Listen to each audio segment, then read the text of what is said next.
Welcome to Pre-Calculus video for skill number 10.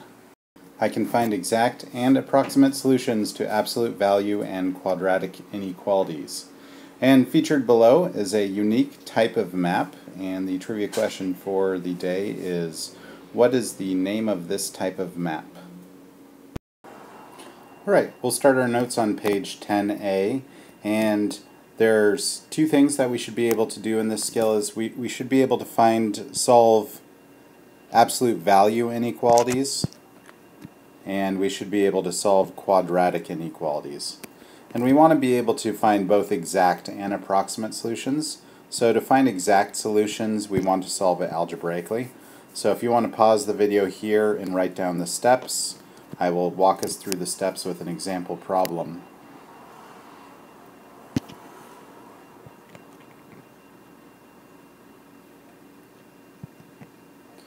Okay, example 1 says solve 3 times the absolute value of x minus 1 plus 4 is greater than 13. And our steps told us, in step 1, write the inequality with absolute value isolated. So what I did was, the first thing I did was I subtracted 4 from both sides, and then I divided both sides by 3. And that gave me my absolute value isolated. Step 2 says split inequality into two separate inequalities. So what I do is I write it once as a positive value being greater than 3 and once as a negative value being greater than 3. And the reason we do that is because if we took the absolute value of either one of these, we'd get the equation we found with step 1. From there we have two equations which we can solve. So in step 3 it says solve the separate inequalities. So I solved the left one and I got it down to x is greater than 4, and then I solved the right one, and the very first step I did was I divided by -1. And if you remember, when you divide by a negative value, the inequality turns directions. And then I solved for x, getting x is less than -2, and these two values are the solution. And sometimes it's helpful to draw a number line. Here's 0, here's -2, here's 4, and if we're greater than 4, we've got that, and if we're less than -2, we've got that. So we know it's an OR statement, which is a disjunction. Later in the video I'm going to walk you through this exact example using the calculator intersect feature. So you might find that with the calculator we can arrive at solutions faster, and it's very useful when we're trying to find approximate solutions. Here in example 2 I have a similar problem. The first thing I did was I got rid of the 9 by adding it to both sides. That gives me is less than 10, and then I divided both sides by the 2, and I have my absolute value, and it is isolated, meaning there's nothing else on the left hand side of the equation. Step 2, I rewrote it twice, so I split my inequality into two separate inequalities, remembering to negate one of them. And then I went about solving, and I wound up getting x is less than 1/5 for the left hand side, and I remembered to turn my inequality when dividing by a negative, and I got x is greater than -9/5. If I were to draw a number line like this, -9/5 is somewhere over here, and I'm going to be greater than. And if I were to draw my 1/5, that's somewhere over here, and less than. So my final solution is a conjunction. So from -9/5 to 1/5. I don't work out how to do this on the calculator, but I encourage you to follow the same process to practice this on the calculator as well. What I'm going to show you now is how to solve quadratic equation inequalities algebraically. And it's pretty similar in process. There's a subtle difference. So here's the list of what you need to do. If you'd like to pause it here to write down the 5 steps, I suggest you do that. And after the fact, I'm going to talk about doing steps 3 and 4 with a calculator. And you'll find that with this type of problem, calculator skill is actually much faster than doing it algebraically. So for example 3, we have x squared is less than 6x plus 7. And step 1 asks us to write the quadratic equation in standard form. So I took my 6x plus 7 and I subtracted it over to the left-hand side of the equation. So now I'm in standard form. And then step 2 says solve the quadratic equation by factoring or quadratic formula or completing the square, whatever you're most comfortable with. I used factoring to get solutions of 7 and -1.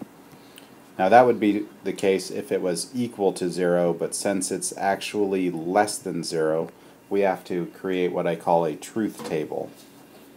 And for that, what I do is I draw a line, and then I stick -1 and 7 along that line. And I want to create test points. So I want a number less than -1, so maybe -2 is less. I need a number between -1 and 7. I always like using 0 because that's often a very good one. Doesn't work all the time, but it's a great one because it's easy to use. And then a number greater than 7, and I'll just use 8.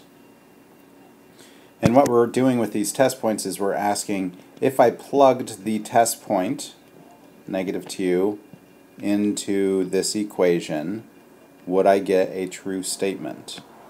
So if I plug -2 in there, I get 4 plus 12 minus 7. That's a positive number. That is a false statement. So that does not work. If I plug 0 into the equation, is it true? And I get 0 minus 7. That's -7. That's less than 0. That is a true statement. So we know that this interval works. And then we check for 8. And we plug 8 into the equation and we get 64 minus 48 minus 7. That's a positive number, so that's false. F of 8 is not less than 0. So now that I've established false, true, false, I can say that the solution is from -1 is less than x is less than 7. So alternatively, we could have graphed the equation. Here's a rough sketch of what the graph looks like, and I'm going to go into greater detail on the calculator portion on showing you how to do this. But with a drawing of the graph, it's very obvious to us that from -1 to 7, the graph is below or less than the value of 0. Alright, if you're trying to find approximate solutions, that usually means that there isn't a clean answer and maybe the grapher is the best way to solve it. That will happen when you have some sort of curve and it comes through some place between 1 and 2, some irrational number. Maybe it's 1.71396, blah blah blah blah. And you want to find the approximate value. So we can use the grapher, and I've listed the steps here, steps 1 through 5. Go ahead and pause it if you want to write it down. And in example 4, I'm going to show you how that looks, and then we'll talk about using our graphing calculator.